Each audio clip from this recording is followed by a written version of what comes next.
filmie pokażę Ci, że rzeczy wcale takie nie są, jak może Ci się wydawać, kiedy nie znasz kontekstu, czyli okoliczności.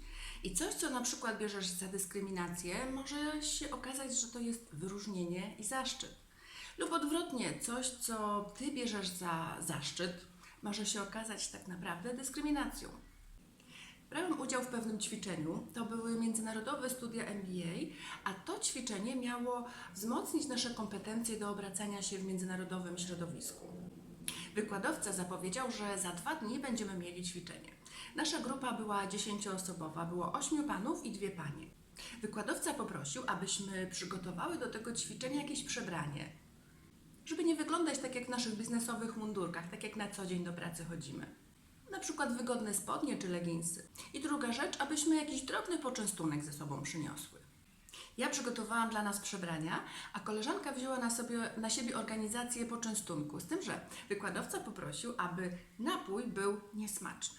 Nie trujący, ale niesmaczny. Bardzo niesmaczny. Im bardziej niesmaczny, tym lepiej.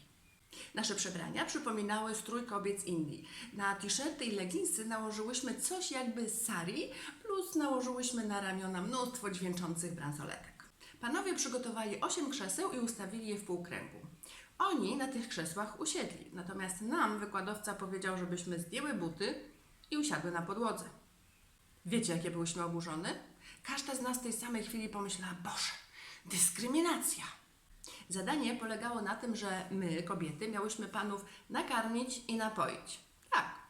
Podczas zadania nie mogliśmy rozmawiać ze sobą. Mogliśmy się porozumiewać gestami, spojrzeniami, chrząknięciami, jakimiś dźwiękami, ale słów nie wolno było używać.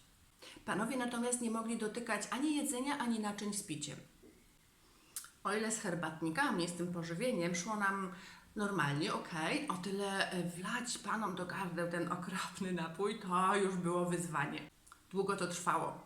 Raz, że ten napój był koszmarnie niedobry, a dwa, że mamy ten nawyk jednak chwytania w dłoń zarówno czegoś do jedzenia, jak i kubka z piciem. A że nie można się było porozumiewać słowami, to ciężko było panów przed tym powstrzymać i zaprotestować, skoro trzeba było gestami, chrząknięciami i jakimiś innymi sposobami, byle nie słowami.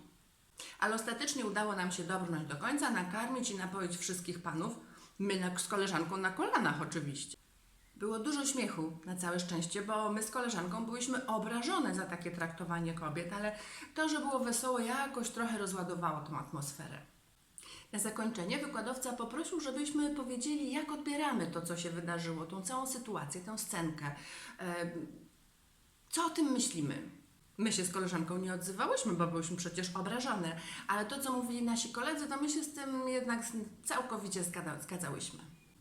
No i opinie naszych kolegów o tej sytuacji były takie, że kobieta jest istotą niższą, takie skłoł, niewolnica, dlatego na klęczkach, dlatego na kolanach, dlatego obsługuje panów, karmi ich, poi, usługuje im, jest taka grzeczna, uległa i tak dalej, i tak dalej. Nasz wykładowca się tylko przysłuchiwał i kiwał głową. A gdy wszyscy już skończyli opowiadać, jakie mieli wrażenia, wykładowca powiedział tak: słuchajcie, to jest taki zwyczaj, prawdziwy zwyczaj, z jakiegoś małego plemienia, bodajże z Amazonii. Plemię to jest totalnie oderwane od cywilizacji, mało kto o nim w ogóle słyszał.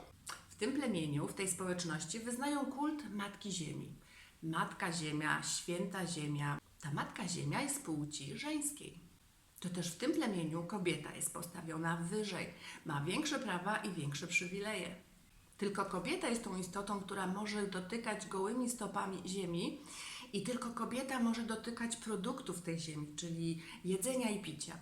Mężczyzna jest istotą niższą, dlatego musi się piec w upale w skarpetkach i butach. Tylko wtedy może po tej ziemi chodzić, nie może chodzić boso. Nie może też posadzić swoich 4 liter na ziemi i nie może też dotykać produktów tej ziemi. Nie ma tego przywileju. Jest dany na łaskę i niełaskę kobiety. I słuchajcie, w tym momencie wszystkich nas zmroziło. Szok. Po prostu w tej rozgadanej, roześmianej grupie nastąpiła taka totalna cisza i bardzo długo trwała, zanim pierwsza osoba się otrząsnęła i była w stanie cokolwiek powiedzieć. I powiedziała coś takiego, mniej więcej, że to jest szok, że to jest niewiarygodne, jak bardzo jesteśmy przyzwyczajeni do stereotypów, według których funkcjonujemy, według których myślimy, do swojej kultury, do swoich zwyczajów, do swoich przyzwyczajeń. A to, na co patrzymy, wcale nie musi być takie, jak nam się wydaje. Ta sama sytuacja może dla nas oznaczać coś zupełnie innego niż dla kogoś z innej społeczności. Być czymś zupełnie innym niż nam, z naszej perspektywy się wydaje. Czy zdarza Wam się, że ktoś Was ocenia w taki sposób ze swojej perspektywy, która nie jest prawdziwa? Daj mi znać w komentarzu. A teraz naciśnij tu i szybciutko zasubskrybuj mój kanał, bo w następnym filmie opowiem Ci, jak zastosowałam tę naukę w prawdziwym życiu. Do zobaczenia w następnym filmie.